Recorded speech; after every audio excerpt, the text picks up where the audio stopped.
coração. Então fale conosco nessa noite, em nome de Jesus. Amém. Receba o pastor com as palmas de vitória.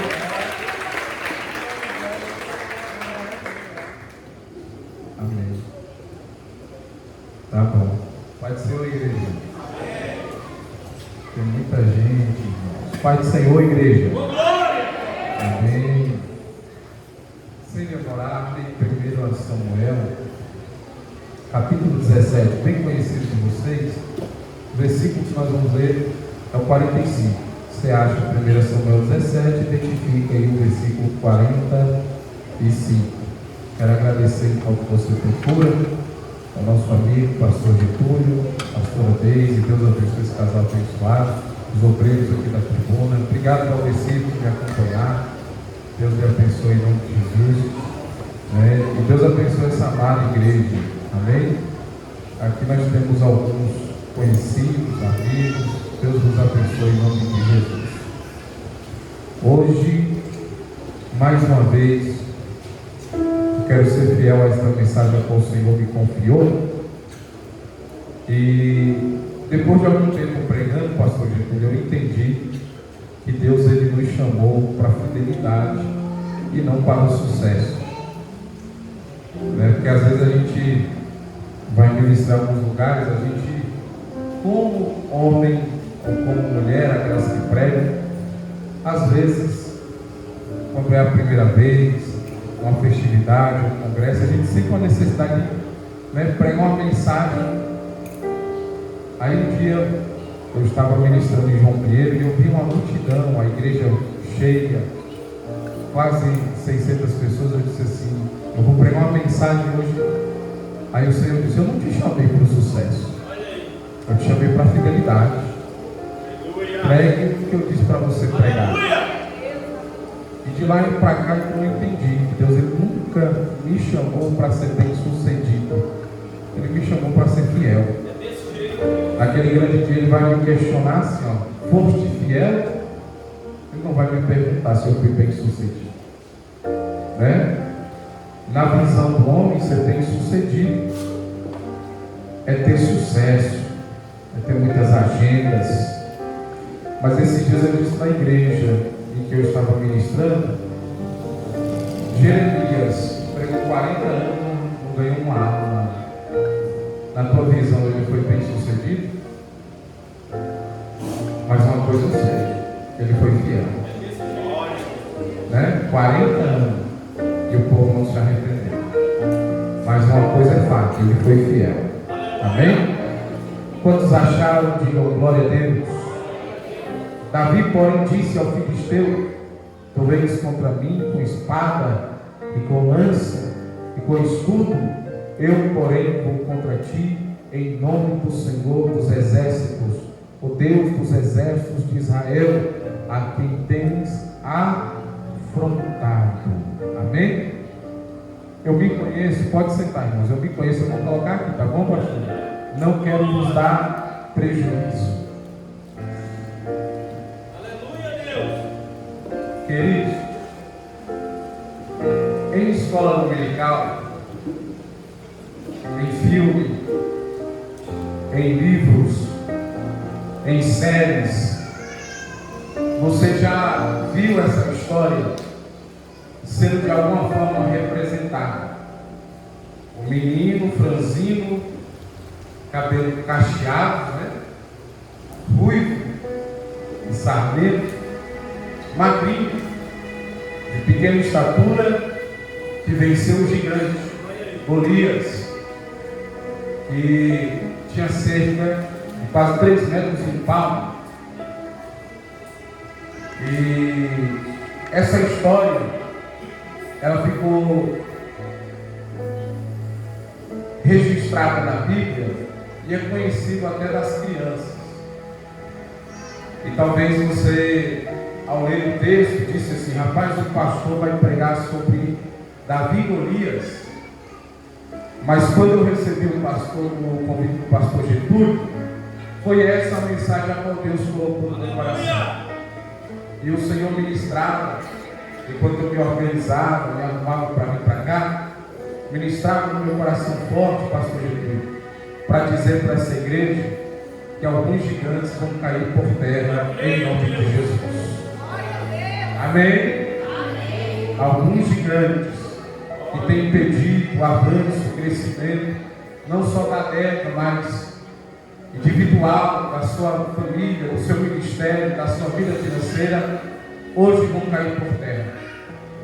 Você entende que Davi derrubou Golias e ficou conhecido, famoso em Israel, e que depois disso o ministério dele decolou.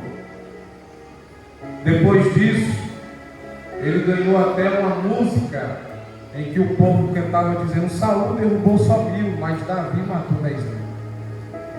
Você conhece toda essa história, mas talvez você não saiba o que Davi teve que percorrer até enfrentar esse gigante. Porque é muito simples alguém olhar para você em cima do altar e dizer assim: teve sorte, né? Quem foi o padrinho? Quem colocou ele lá? Quem foi que abriu a porta para você passar? É muito simples, na hora da vitória, alguém olhar e dizer assim: foi fácil para ele, mas não para mim. É por isso que ele venceu, é por isso que ele conquistou, é por isso que ele ganhou. Mas às vezes ninguém conhece o trajeto, ninguém conhece a sua história, lá do início, de onde você começou, até hoje, aonde você está. E eu me lembro que às vezes, eu e esse camaradinho que gravou o vídeo aí, o Silas, né? Nós também éramos amigos, não somos, agora não mais, somos irmãos. Quando às vezes nós passávamos ali, naquela rua da avenida do Colégio Militar, passávamos indo para alguma festinha, né? Para algum lugar, e o pastor Getúlio estava numa igreja, no meio de 2 botecos, talvez. Não tinha nem para onde correr, né? Era arrasta-pé e faca brilhando de um lado, e ré e pedrada brilhando do outro, né? E o pastor Getúlio lá no meio, com a igrejinha dele. Aí hoje alguém vem aqui, talvez olhe e fala assim: mas também ele teve sorte. Olha a igreja, né? Olha a esposa, olha a família, olha os membros. Mas ninguém sabe qual foi o trajeto que ele teve que percorrer. Eu estou pastoreando em janeiro, vai fazer 9 anos. O Sila disse que há 13 anos atrás, né, o pastor Getúlio já estava sendo usado por Deus para a vida dele. Então eu sou um menino perto do pastor Getúlio. Estou engateando, pastor Getúlio. A história, o ministério é mais louco. Mas alguém que de fora observa vai dizer assim: nossa, ele teve sorte. A pastora Deise teve sorte, o pastor Giovanni teve sorte, Priscila teve sorte, né? O pessoal chegou porque teve sorte. Alguém olha e vê assim: Davi derrubou esse gigante, e alguém diz assim: ele teve sorte. Mas eu vou ler aqui alguns pontos que eu quero que você frise e guarde, meu irmão, com toda a sabedoria dentro da sua mente. Se você quer vencer e quer derrubar esse gigante a qual tem te afligido, a qual tem te afrontado, ao qual tem te perturbado, guarde o que Deus quer falar com você. Ponha em prática, porque o conhecimento engavetado ele não vale nada, mas praticado ele se torna sabedoria. Esses dias Deus coloca comigo sobre a diferença, pastor Getúlio, do ignorante, do burro e do tolo. O ignorante é aquele que não tem entendimento de nada, principalmente a respeito de algum ponto. Eu sou ignorante a respeito de mecânica, eu não sei arrumar nada de mecânica, então eu sou ignorante. Mas a partir do momento que eu tiver alguém que me ensine, eu posso adquirir conhecimento. O burro é aquele que tem a chance de aprender, mas ele diz assim: eu não preciso que ninguém me ensine nada. Esse é burro, porque tem a chance de aprender, mas não quer que ninguém me ensine nada. Aqueles crentes que estão há 5, 10, 15, 20 anos dentro da igreja, e a gente vai ensinar alguma coisa para dizer: eu já tenho bagagem suficiente, eu não preciso aprender com ninguém. É burro, porque o ignorante ele não sabe, mas ele está disposto a aprender. O burro ele não quer aprender, tem a oportunidade, não quer. E o tolo Porque a Bíblia, em Provérbios, em Eclesiastes, em Salmos, geralmente nós vamos ouvir repreensões ao tolo. Sim ou não? Sim. Porque o tolo é aquele que sabe, mas não põe em prática. Olha aí, ó. Mas não adianta de nada frequentar a igreja, vir à igreja ao culto, ouvir a palavra todo domingo, toda segunda. Qual é o outro dia, pastor? Toda quarta. Aí você vem 5, 10, 15, 20 anos e fica a mesma vida, porque não põe o ensinamento em prática. Tem 20 anos de crente, mas se o demônio manifestar, tem que ligar para a pastora correr lá. Porque não tem coragem de expulsar o demônio. Tem 20 anos de crente, mas se passa por algum problema conjugal, ministerial, tem que correr e pedir para o pastor resolver. Parece aquele homem, 45, 50 anos, que não quer sair de dentro da casa dos pais, aquele filho, barbudo, que não quer trabalhar, fica na casa dos pais. Ele vai ficar um picolé de mãe e me dá R$2 por 50 anos dentro de casa. Tem crente que é igual esse menino, já tem idade para ser um obreiro, pastorear, fazer a regra, expandir ministérios, mas ainda continua dentro da igreja, muitas vezes até impedindo, sendo um empecilho, porque é todo, não consegue pôr o ensinamento em prática. Então essa é a diferença entre o ignorante, o burro e o tolo. Então que hoje nós possamos aprender algo e colocarmos em prática ao sair por aquela porta. Porque a igreja ela é uma escola, uma faculdade, onde nós entramos para aprender. Mas o que define se somos ou não servos de Deus é o que vivemos extracampo, fora da igreja. É o que vivemos quando saímos por aquelas portas. É o que somos na escola, no trabalho, na faculdade. É o que somos quando o pastor não está vendo, quando os irmãos do ministério não estão vendo. É por isso que eu amo a história do profeta Daniel. Por quê, pastor? Ele estava longe de casa, longe dos pais, longe dos sacerdotes do templo, longe dos seus patrícios. Mas quando ele chegou na Babilônia, ele disse assim: ei, eu coloquei no meu coração um projeto. Qual é, Daniel? Eu não vou me contaminar, eu não vou me corromper, eu não preciso do meu pai me fiscalizando, eu não preciso dos meus pastores me fiscalizando, eu não preciso dos meus irmãos me fiscalizando. O meu negócio não é com eles, o meu negócio é com aquele que me chamou. Então eu não vou me contaminar. Eu amo a história de José do Egito. Por quê, pastor? Porque quando a mulher de Potifar avançou nele, ele não disse assim: eu vou decepcionar Potifar se eu fizer isso, eu vou decepcionar meu pai Jacó se eu fizer isso. Não, ele disse assim: ó, Potifar me deu domínio sobre todas as coisas aqui dentro da sua casa, mas eu não tenho domínio sobre as fora.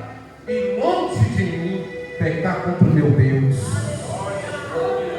Meu pai não está aqui, meus irmãos não estão aqui, meu patrão Potifar não está aqui, mas eu não vou pecar contra o meu Deus, porque Deus está em todos os lugares. Deus, Ele observa todos os cantos da terra. Quando você se lembrar desse Deus, do seu compromisso para com Ele, você vai entender que não é com homens o teu compromisso, mas é com aquele que te lavrou dos pecados, remiu a sua alma e te colocou aqui dentro deste lugar nessa noite para adorar a Ele. Quem vai colocar em prática a palavra de Deus, ergue a sua mão, dê glória a Deus e exalte o nome de Jesus. Ele se faz presente neste lugar.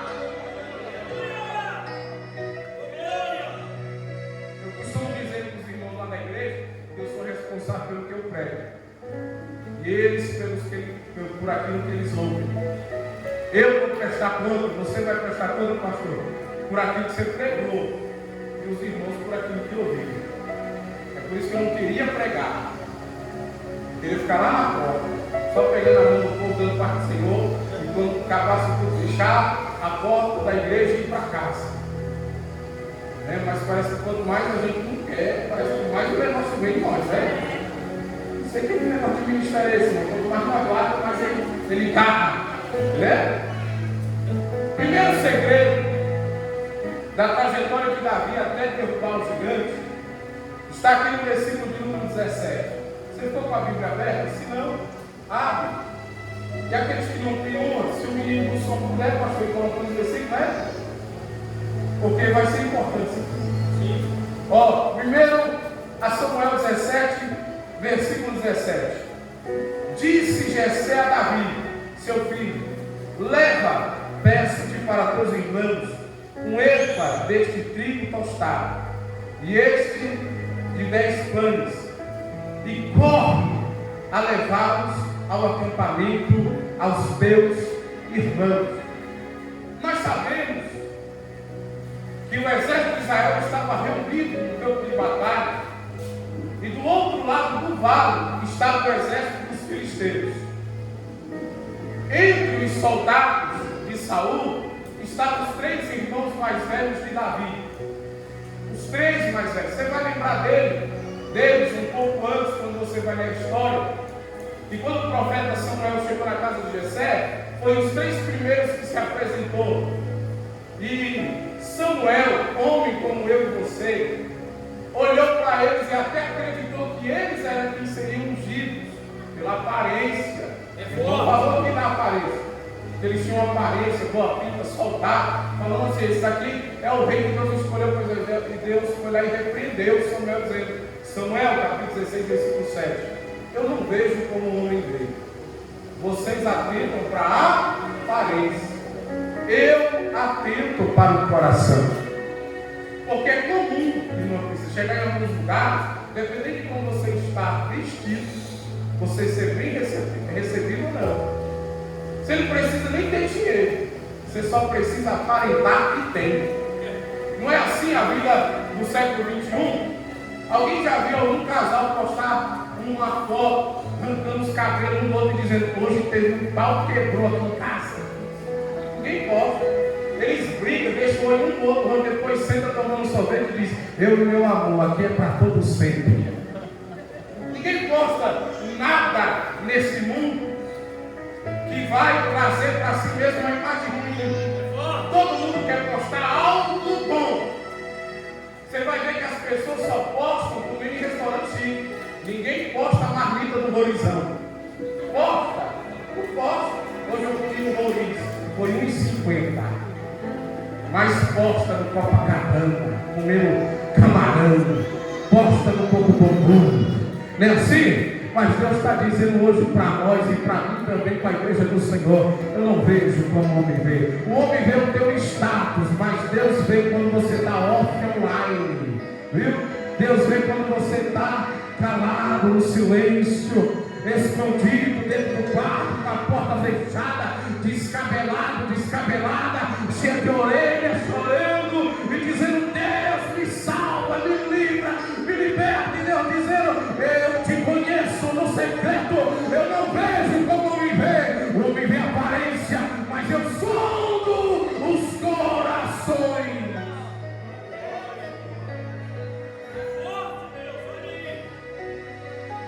Não foi os 3 mais velhos escolhidos, mas foi Davi. E eu acho isso impressionante, porque Davi, depois que foi ungido, ele voltou para o pasto para apacentar a ovelha. Tem gente que, se for ungido, irmão, ele não pega mais um copo no chão. Tem gente que, se for consagrado, ele faz igual Matias. Alguém viu falar de Matias depois da unção? Lá em Atos? Capítulo. Cadê Matias? Ninguém nunca mais viu falar, só foi consagrado e ó. Aí Deus diz: então eu vou buscar Paulo, né? Porque Matias não quis o apostolado, vou chamar Paulo para o apostolado. Então tem gente que é assim: se for ungido, acabou tudo para ele. Vai dizer: ô irmão, irmão não, agora eu sou diácono. Respeita a minha patente.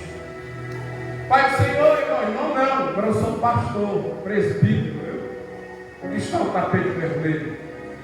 Ele não entende que quanto mais alto e elevada a posição, mais servo ele tem que ser, mais escravo todos ele é, porque foi o próprio Mestre, o Filho de Deus, Jesus Cristo de Nazaré, que uma vez bradou bem forte, dizendo assim: eu não vim para ser servido, eu vim foi para servir. E todos aqueles que são discípulos de Jesus terra para honra nem para glória, mas veio a essa terra para servir. Como dizia já o apóstolo Paulo em Romanos, ninguém vive para si mesmo, hein, irmão? Você não vive para você mesmo. O teu dom não é para você, não é para a tua glória, é para servir. Foi ungido, mas voltou para o pasto. Até que um dia o pai dele chamou ele e disse assim: faz um favor para mim, vai para o campo de batalha, leva alguns alimentos para lá, para teus irmãos, e uns queijos. Será que Saul era mineiro, pastor? Leva uns queijos para Saul. Vai ir para queijo também? Não sabia não. Para mim era só o mineiro, a família da mulher lá de casa lá não é mineiro. Leva uns queijos para Saul. Davi pegou a mochila, a cobal. Cobal, vocês entendem? Entende? Meu Deus, tu já passou para aprender o que é cobal, carne print? Está amarrado. Pegou a cobal e foi levar para os irmãos no campo de batalha os queijos do rei. Primeiro ponto, para você derrubar o gigante. Olha aqui, você tem que entender que você tem que receber a ordem do Pai. Tem que glória, né, pastor? Mas só que a senhora disse aleluia, eu vou dizer: quer derrubar os gigantes? Você tem que entender que a ordem tem que vir do Pai. Porque tem muita gente que vai para o campo de batalha, pastor Jesus, sem o Pai mandar. Tem gente que está na linha de frente, mas tinha que estar lá atrás. Mas está na linha de frente para se mostrar, não foi o Pai que mandou. Tem muita gente, a gente peca muitas das vezes, quando a gente está pregando, quando a gente está cantando, e às vezes a gente fica emocionado, arrupiado, aí a gente olha para alguém e diz assim: Deus tem uma obra na tua vida como pastor, como missionário, como obreiro da casa do Senhor. Ei, nem todos foram chamados para apacentar, nem todos foram chamados para pregar, nem todos foram chamados, irmãos, para cantar, adorar o Senhor como Levi. Não, alguns foram chamados para sentar e ouvir o Evangelho. Outros foram chamados para adorar, outros para pregar, outros para pastorear, e outros para evangelizar, outros para cuidar. O que você tem que fazer para derrubar esse gigante que te afronta é entender para que o Pai realmente te enviou a essa terra, para que o Pai realmente te enviou ao campo de batalha. Às vezes nós estamos sofrendo e padecendo sobre esta terra porque estamos se metendo aonde nós não fomos chamados.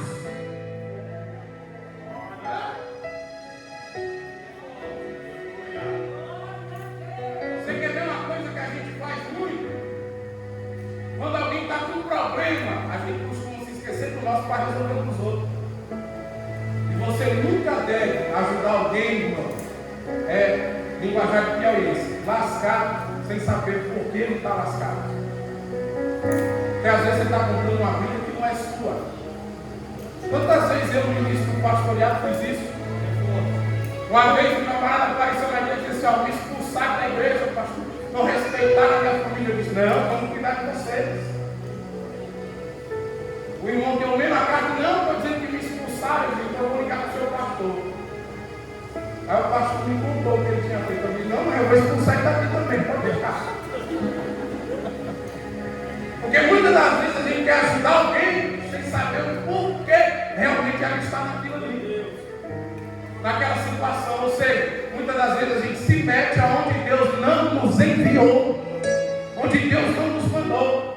Davi só foi ao campo porque o Pai lhe enviou. Ele sabia que tinha uma guerra, ele sabia que os irmãos estavam lá, ele sabia que o rei estava lá, ele sabia que o exército estava lá. Ele podia até ter vontade dentro do seu coração de ir, mas ele esperou o Pai chamar e enviar. Deixa eu te dizer uma coisa: não tenha pressa para fazer o que Deus tem que fazer na sua vida, porque tem muita gente às vezes diz: vai, porque Deus tem pressa.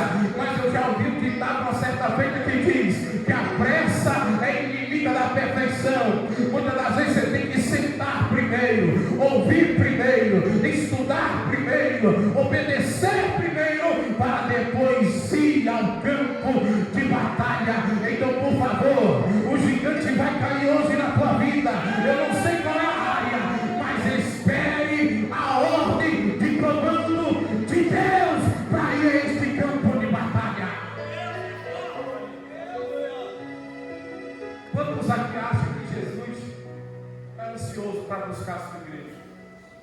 Eu digo ansioso, de uma forma boa, intuitiva. Você acha que Jesus, ele também não tem essa ansiedade de buscar a sua igreja? Para nós estarmos perto dele? Mas por que ele ainda não veio, pastor Getúlio? Ele está esperando a ordem do Pai. Ele está guardando a ordem do Pai. Então, se Jesus é obediente até o ponto de suportar uma morte de cruz, porque nós não somos obedientes. Eu me lembro de algumas vezes Jesus dizendo nos evangelhos o seguinte: ainda não é a minha hora. Quer dizer que tinha a hora certa? Tinha a hora certa. Tinha a hora certa de fazer a coisa certa. Porque a coisa certa, feita na hora errada, é precipitação. E Deus não trabalha na sua precipitação. Não seja precipitado para o relacionamento. Não seja precipitado para essa porta que se abriu de emprego. Não seja precipitado para o ministério. Não seja precipitado nem para abrir a boca. Porque a Bíblia diz que boa é a palavra dada no momento certo. Então, para todas as coisas, como diz Eclesiastes, há um tempo determinado nesta vida. Aguarde tranquilamente a ordem do Pai. E quando o Pai der a ordem, vai. Porque o gigante vai cair e a vitória vai ser sua, em nome de Jesus. Amém? Quando Davi chegou no campo de batalha, enviado pelo Pai, diz nos versos 24, 25, 26, que o gigante estava afrontando o exército de Israel. O que ele estava fazendo? Afrontando. Isto, pastor Getúlio, foi durante 40 dias, 2 vezes por dia. Eu não sei o que realmente era dito por esse homem, mas algumas palavras, a Bíblia diz que ele falava assim: eu quero apenas um homem no meio de vocês para lutar comigo e eu com ele. Se eu vencer, vocês serão nossos escravos. Se ele me vencer, nós seremos seus escravos. 40 dias, 2 vezes por dia, cerca de 80 vezes. Quem aqui aguenta insulto? Pastor, mas está escrito lá, senhor, dá outra face. Está escrito lá. Mas se tem uma coisa que nós é tolo às vezes é isso, porque a gente quer revidar a fronta. A gente vê a indireta, a gente quer postar a luta. A gente vê o textão, a gente está escrevendo também. Tenho certeza que o pastor Getúlio já se abraçou com a porta e diz: Deise, não vai. Pelo amor de Deus, fique em casa. Porque ao ver aquilo ali, deu vontade de ir lá e revidar. A pastora, algumas vezes, já se meteu na porta, trancou a chave, olhou pela janela e disse para o menino: carro, pai de vocês, não deixa ele sair não. Porque é comum na hora da afronta a gente agir precipitadamente e fazer ou dizer aquilo que a gente não quer. O gigante estava lá, afrontando. Só que o problema de Israel era falta de coragem, era medo, era covardia. Deus não trabalha com gente medrosa nem covarde. Lembra de Gideão? Eles, tem um exército aqui, 32 mil homens. Aí Deus disse: fala para eles que os covardes e medrosos podem ir embora. Foi embora 22 mil. O exército ficou só com 10 mil. Falar o que se deve ser feito é muito fácil, mas ir lá e fazer é que é o difícil, né? Às vezes o covarde se esconde com medo e não vai de encontro com aquele que está fazendo a afronta. O gigante afrontava, eles se acovardavam e se escondiam com medo dentro das tendas. Quando Davi chega no campo de batalha, ele pega um dos momentos em que o gigante está fazendo a afronta. E eu gosto muito de Davi, porque apesar de não ter força nenhuma, ser pequenininho, franzininho, ele não suportou a afronta feita ao nome de Deus e ao povo de Deus. Você tem coragem de se posicionar como Davi? Porque para você derrubar o gigante, o segredo está em se posicionar contra a afronta que é feita a Deus e ao povo de Deus. Sabe por que muitas das vezes a gente ainda vive doloridas situações nessa terra? Porque a gente tem medo de se posicionar ao lado de Deus e ao lado do povo de Deus. Vou dar aqui só um exemplo. Na faculdade, quando o professor ateu, quando o professor de filosofia, usuário, né, pastor, de alguns entorpecentes, critica a existência de Deus, qual é o jovem crente lá dentro que tem a atitude de levantar a mão e dizer assim: professor, o senhor está equivocado. Se o senhor quiser falar da filosofia, nós vamos falar da filosofia. Mas se o senhor quiser falar contra Deus, aí eu vou ter que me posicionar contra o Senhor. porque o senhor falou que todo crente é mentiroso. E eu digo que não é, porque eu sou verdadeiro. O senhor disse que todo pastor não presta. Não é assim as coisas que a gente ouve por aí? Às vezes nós estamos na fila do mercado, irmão, para pagar o carrinho. Alguém diz assim: rapaz, esses pastores é ladrão. Aí a mulher já olha para mim e diz assim: meu Deus. Eu digo: vem cá, a senhora conhece todos os pastores do mundo? Vai dizer que todo pastor é ladrão? Aí eu tenho vontade de dizer que toda velha é mentirosa. Aí ela diz: mas eu não sou. Eu falei: pois é, eu sou pastor e não sou ladrão. Então nós estamos kits.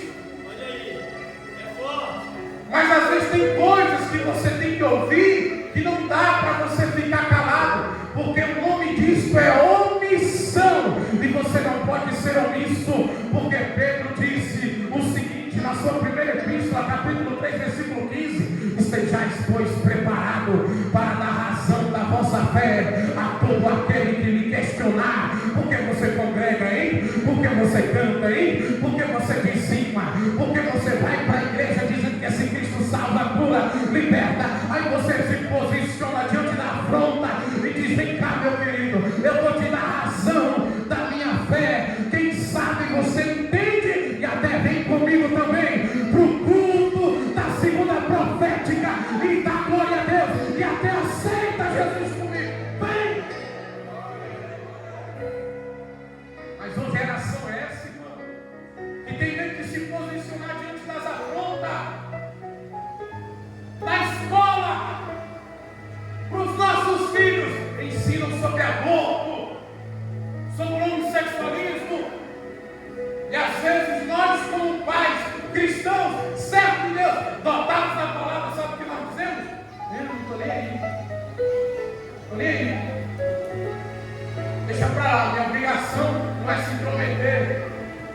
Se ofender o meu filho, a educação que eu dou a ele dentro de casa, é minha obrigação sim defender. Defender a fé dele. Bernardo estuda no colégio no Jardim Gato, com 8 anos de idade. A professora perguntou para ele assim: Bernardo, que caretice é essa que você não vai participar da festa junina? Ele olhou para a professora e disse: eu sou filho de pastor, irmão, sou crente. Aí ele escreveu um bilhete dizendo que o menino está sendo excluído por causa da fé. Aí foi um dos dias que a mãe teve que trancar a porta dizendo: vai lá não. Eu digo: eu vou. Sai da frente não. Porque aí depois o menino chorou. Porque ela estava entrando na mente dele que ele estava sendo excluído por causa da fé dele. Isso não pode acontecer. Eu disse: aqui no colégio ele aprende português, matemática, inglês, espanhol. Dentro de casa ele é educado a como tratar os amiguinhos, a professora. E a fé dele, ela não vem do Estado, ela vem da Bíblia Sagrada, ela vem do dentro do lar dele. Porque o pai e a mãe dele é crente, ele é crente também, servo de Deus. E assim como se respeita a instituição, respeite a fé dele, porque ele também está preparado e ensinado para ser um guerreiro e diante da afronta da razão da fé dele. Quem é esse incircunciso aí, irmão? Que está zombando, afrontando a Deus e ao povo de Deus. De qual lado você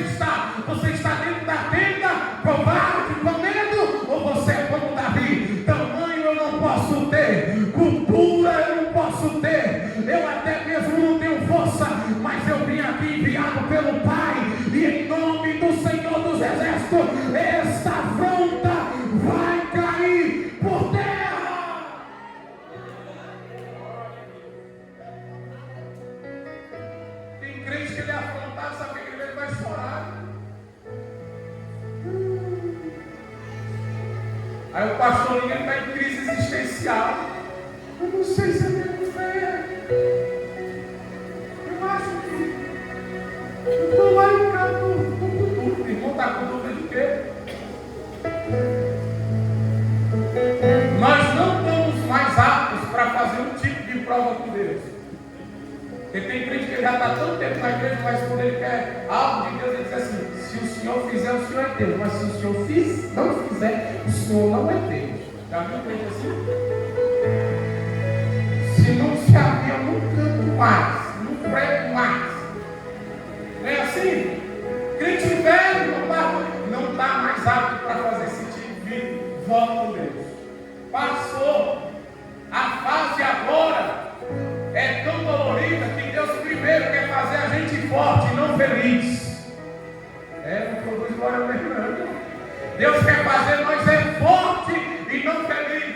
Porque forte, mas suporta a provação. Se ele fizer, é Deus. Se não fizer, continua sendo Deus. Se abrir é Deus, se fechar é Deus. Se curar é Deus, se não curar é Deus. Eu só sei de uma coisa.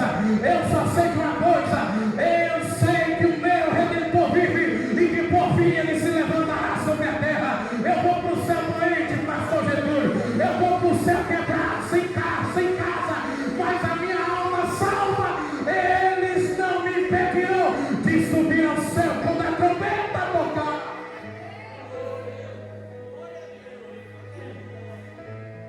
Ele viu a afronta, forte.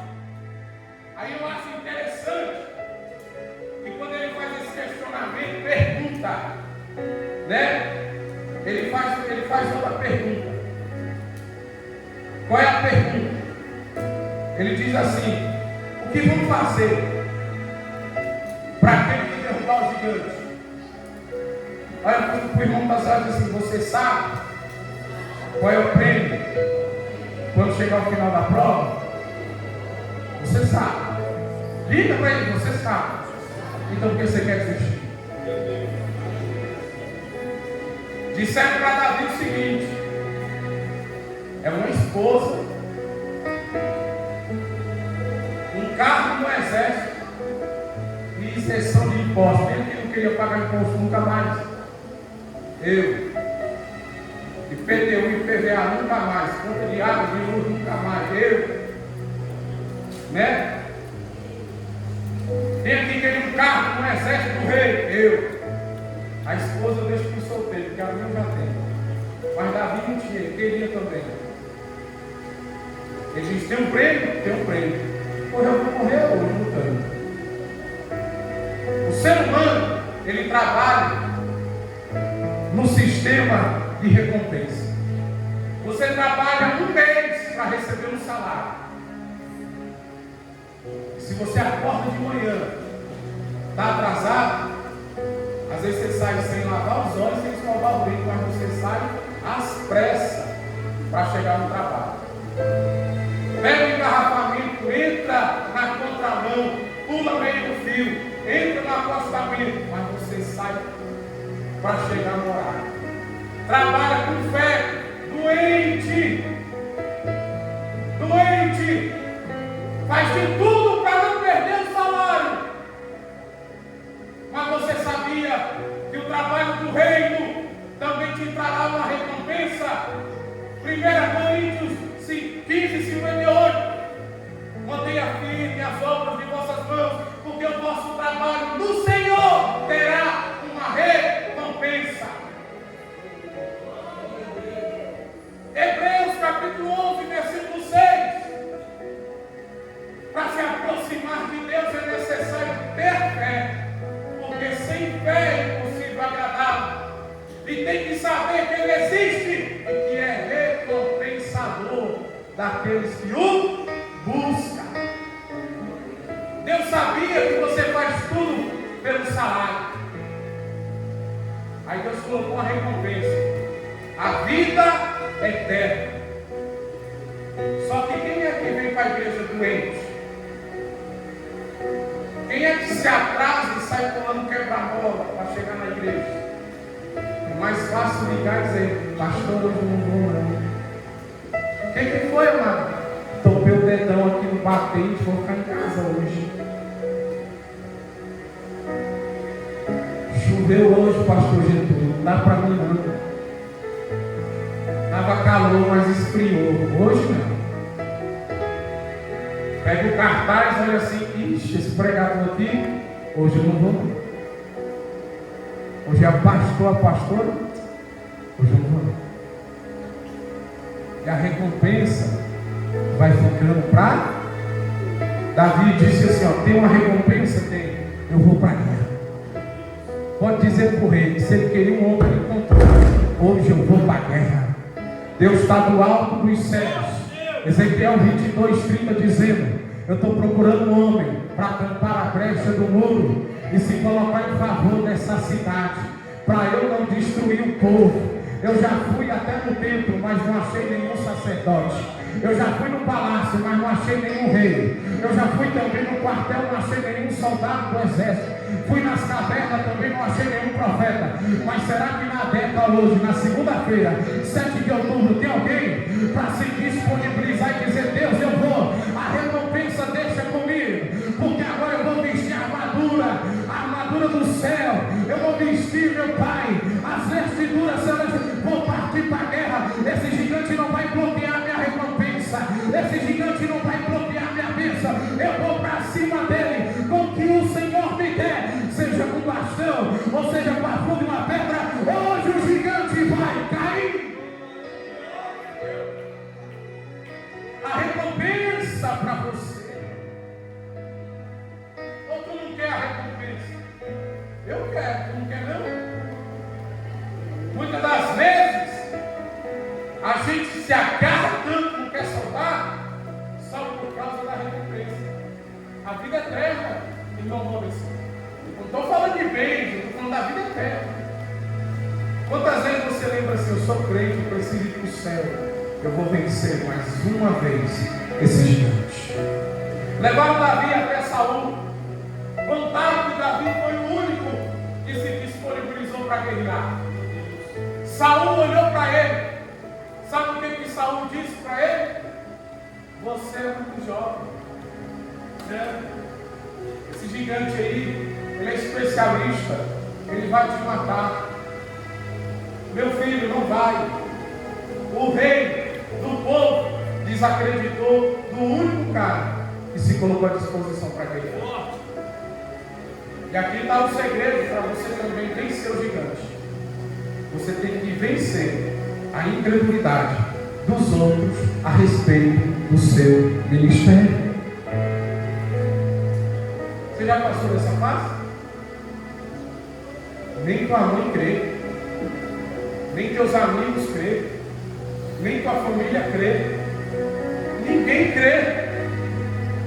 Às vezes, é doido falar, viu, pastor? Mas nem os nossos pastores creem. Mas a gente tem que confiar naquele que nos confiou a missão.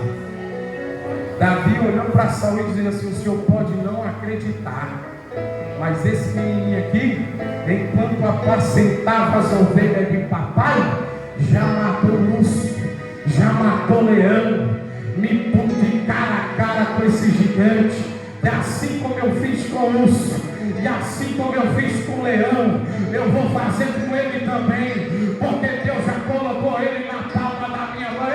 Deus já colocou o gigante na palma da sua mão. Só basta a sua disponibilidade. Pastor, mas não crê em mim. Não tem problema. Quem tem que acreditar em você mesmo é você mesmo e aquele que te chamou para esta missão. Vai em frente, meu querido. Derruba esse gigante, porque Deus é contigo. Vença a incredulidade. Fui pregar na 50 do Leste uma vez. Sentei do lado do pastor. O pastor olhou para mim e disse assim: é você que vai pregar? Eu disse: é. Ele disse: não vai estragar o congresso não. Eu disse: não, pastor, vou pregar a Bíblia. Ele disse: fez esboço? Eu disse: fiz. Ele disse: deixa eu ver seu esboço. Eu peguei o esboço do lado e entreguei para ele. Aí ele olhou assim: vamos ver o que vai sair. Para entender meu esboço, só eu e o Espírito Santo. Nós pregando, Jesus batizou, Jesus salvou. Aí ele falou assim: esse menino é bom. Eu disse: eu não sou bom nada. Bom é Deus, que salvou, batizou e curou. Eu sou aquele que ninguém acredita, mas eu também sou aquele que ouviu Deus dizendo: vai que eu sou contigo, e eu não temo aonde eu entro, nem o povo que eu encaro, porque eu ouvi a voz do Pai dizendo: vai para o campo de batalha hoje, porque o gigante vai cair. Não importa, teu chefe não acredita, teu líder não acredita, as pessoas da tua cidade não acreditam, é desse que Deus gosta. Sabe por quê? Porque Deus na Bíblia Sagrada sempre levantou o menor, sempre levantou o desprezado, sempre levantou o rejeitado, e não vai ser diferente. Quanto mais rejeitado, desprezado, humilhado, mais marcado pelo céu você é.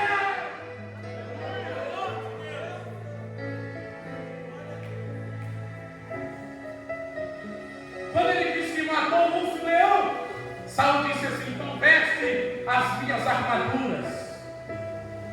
Davi vestiu, não conseguia nem se mover, porque aquele que foi enviado pelo Pai não usa a armadura de quem não foi enviado,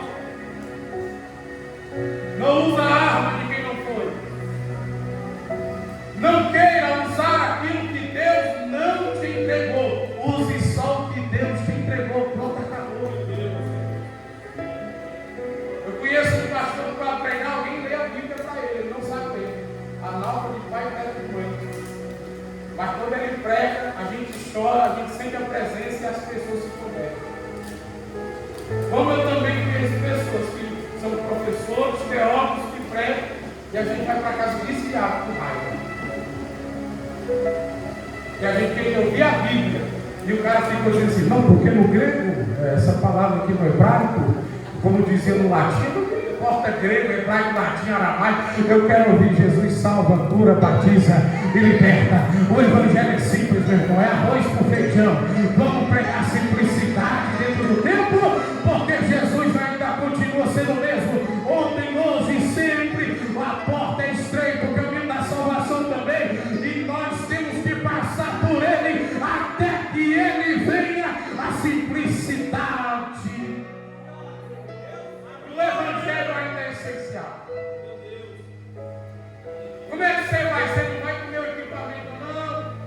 Vou com minha roupa de pastor, meu alforje de pastor, eu vou com meu taquinho de pastor, cajado de pastor, e vou com minha funda. É forte. Pois tá bom.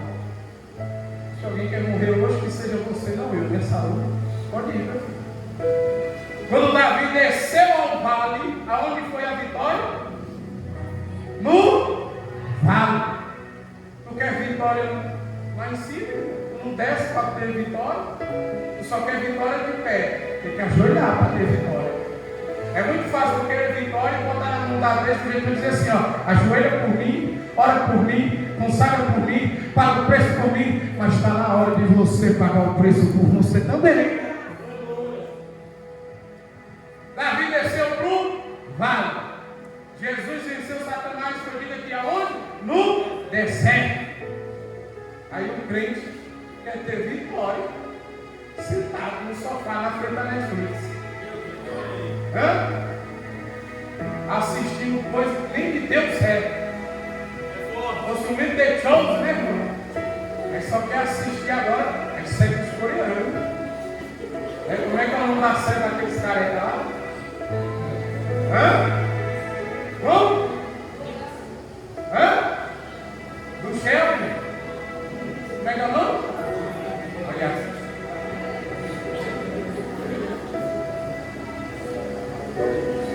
Assistiram, né? Estou sabendo. Então é assim, né, pastor? Que a gente escola. Tá vendo aí, ó? Meu nome daquela outra que tem lá, o seu Trono. Game of Thrones. Pergunta quantas vezes zerou o Deus da Guerra. Resident Evil. Agora pergunta quantas vezes leu a Bíblia. Olha aí, ó. E a gente quer vitória. Sim ou não? Sim. A gente quer bênção. Pergunta quantas vezes passou no Instagram. Quantas horas passou no TikTok, no Facebook. Agora pergunta quantas horas passou de joelho. Olha aí, é forte. Mas quer? Aí sabe quem é a culpa? Nossa, esse ministério de louvor canta ruim, viu? Meu Deus, o céu nem desceu, não é assim? Vai embora e reclama. Nossa, que pregador é esse? Meu irmão, esse pregador não prestou não. Eu nem senti nada, nem me arrupiei, não é assim? Olha aí, ó. Hã? Mas como é que Deus vai te encher do céu se tu já vem cheio de rede social pra cá? Olha aí, ó. Vai pro vale, irmão.